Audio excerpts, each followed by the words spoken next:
জাতীয়তাবাদী দল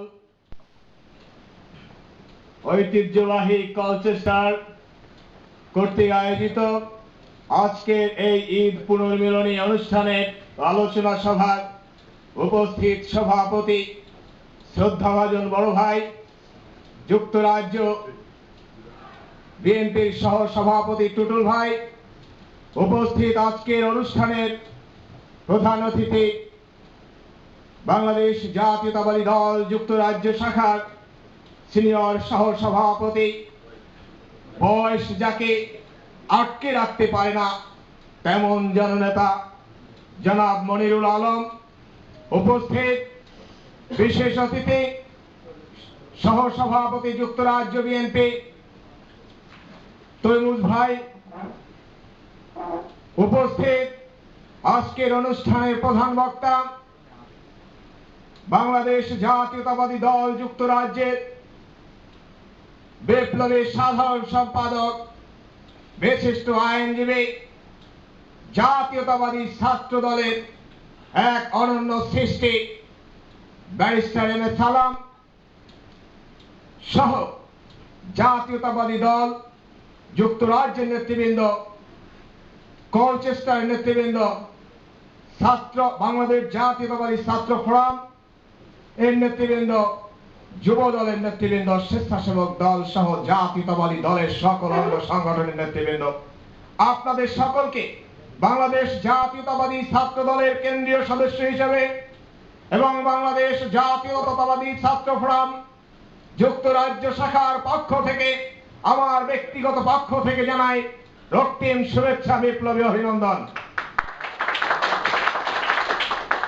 বন্ধুরা, সর্বপ্রথম তার পাশাপাশি আমি সত্যি আপনাদেরকে ধন্যবাদ জানাতে চাই আমার অন্তরের মণিকোঠা থেকে।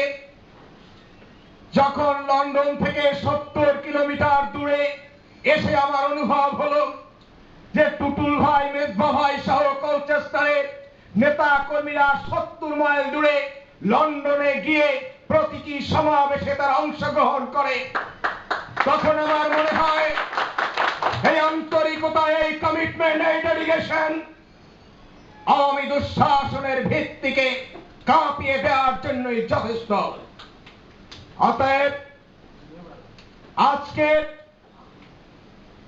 ঈদের পরবর্তী মাসেও আপনারা যে ঈদ পুনর্মিলনী করছেন, আপনারা যে একের প্রতি অনেকের সহমর্মিতা, সৌহার্দ্যবোধ, আন্তরিকতা, আতিথেয়তায় সিক্ত করছেন, আমি অভিনন্দন জানাই।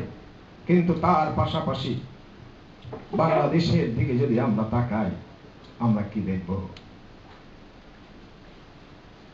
আমরা দেখব বাংলাদেশের মানুষের আজ নিরাপত্তা নাই, বিচার বিভাগের স্বাধীনতা নাই, সংবাদপত্রের কণ্ঠরোধ, সন্ত্রাস, জুলুম, নির্যাতন আজ বাংলাদেশের মানুষের জীবন স্তরাগত। আজকে সংবাদপত্রের ত্রুটি চেপে ধরার জন্য আমার দেশের সম্পাদক মাহমুদুর রহমানকে গ্রেফতার করা হয়। আজকে শহীদ রাষ্ট্রপতি জিয়াউর রহমানের স্ত্রী দেশনেত্রী বেগম খালেদা জিয়ার নামে বরাদ্দকৃত বাড়িটিকে কেড়ে নেওয়ার চেষ্টা করা হয়। এগুলো কেন? এগুলো এবং শহীদ রাষ্ট্রপতি জিয়াউর রহমানকে হত্যার যে উদ্দেশ্য ছিল তা এক সূত্রে গাঁথা।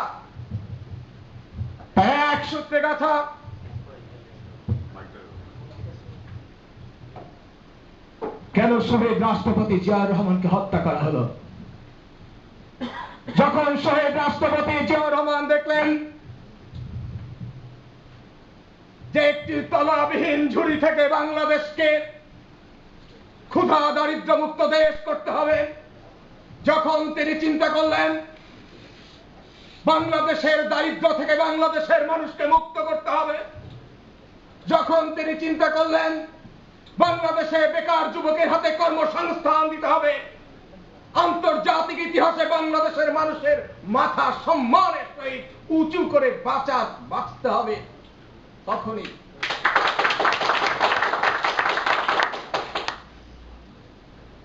আন্তর্জাতিক আর জাতীয় চক্রান্ত শহীদ রাষ্ট্রপতি জিয়া রহমানকে আমাদের কাছ থেকে কেড়ে নিয়েছিল।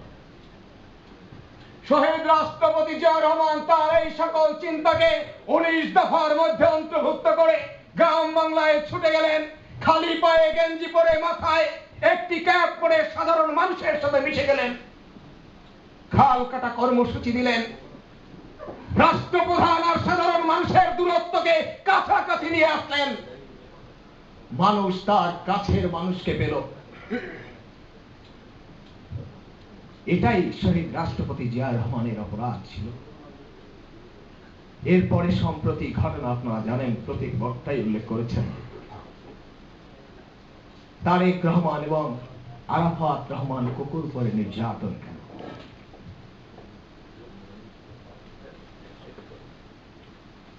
তারেক রহমানের শিরা উপসায় শহীদ রাষ্ট্রপতি জিয়াউর রহমানের সততা রক্ত প্রবাহিত।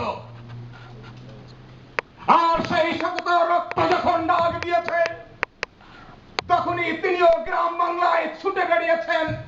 বাংলাদেশের মানুষের দুঃখ দুর্দশা লাঘবের চেষ্টা করেছেন। বাবার পথকে অনুসরণ করেছেন। টেকনাফ থেকে তেতুরিয়া, রূপসা থেকে পাথুরিয়া, সর্বত্র শহীদ রাষ্ট্রপতি জিয়াউর রহমানের মতো তারেক রহমানেরও পদচারণা ছিল বিধায়ী আজকে তারেক রহমানের প্রথম চরিত্র হননের চেষ্টা করা হলো। যখন বাংলাদেশের মানুষ সেই চরিত্র হননের চেষ্টাকে প্রত্যাখ্যান করে বলল যে শহীদ রাষ্ট্রপতি জিয়াউর রহমানের সততার ব্যক্তি, যে শহীদ রাষ্ট্রপতি জিয়াউর রহমানের ছেলে, তার বিরুদ্ধে এই জাতীয় চরিত্র হননকে আমরা গ্রহণ করি না। তখনই 1/11-এর জন্ম দিয়ে শহীদ রাষ্ট্রপতি জিয়াউর রহমান এবং দেশনেত্রী বেগম খালেদা জিয়ার জ্যেষ্ঠ পুত্র তারেক রহমানকে জীবনে শেষ করে দেওয়ার জন্য তাকে শারীরিকভাবে নির্যাতন করা হলো। অতএব সেই জাতীয় এবং আন্তর্জাতিক চক্রান্তের বিরুদ্ধে